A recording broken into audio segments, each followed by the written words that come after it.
இதே இஸ்ரவேல் ஜனங்கள் வெளியே தான் தேவனை பார்த்தார்கள். இதே தேவன் புதிய ஏற்பாட்டில் உங்களுக்குள்ள இருக்கிறார்.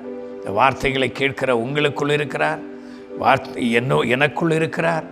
ஆகியனால தான் வேதம் தெளிவாய் சொல்லுது, உலகத்தில் உலாவுகிற பிசாசை காட்டிலும், உலகத்திலே நடமாடிக்கொண்டிருக்கிற அந்தகார பிசாசுகளை காட்டிலும், விழுந்து போன அந்த பொல்லாத ஆவி சாத்தானுடைய கூட்டத்தை காட்டிலும் உங்களுக்குள் இருக்கிறவர் பெரியவராயிருக்கிறார்.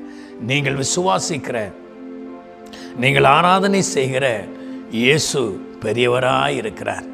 உங்கள் பிரச்சனைகளை காட்டிலும் இயேசுவை பெரிதாய் பாருங்கள். உங்கள் தேவையை காட்டிலும் இயேசுவை பெரிதாய் பாருங்கள். உங்களுடைய சூழ்நிலையை காட்டிலும் இயேசுவை பெருசாய் பாருங்கள். ஆமென், ஸ்தோத்திரம். உங்களுடைய பற்றாக்குறையை காட்டிலும் இயேசு பெரியவராய் உங்கள் மனக்கண்கள் காண்பதாக. உங்கள் சூழ்நிலையை காட்டிலும் இயேசுவை பெரிதாய் பாருங்கள்.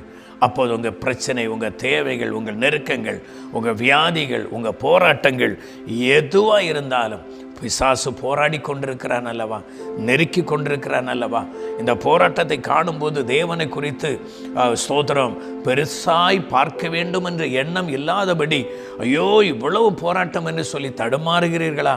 பயப்படாதிருங்க. இந்த போராட்டத்தை காட்டிலும் ஆமென், நீங்கள் நேசிக்கிற, நீங்கள் விரும்புகிற இயேசு பெரியவராய் இருக்கிறார்.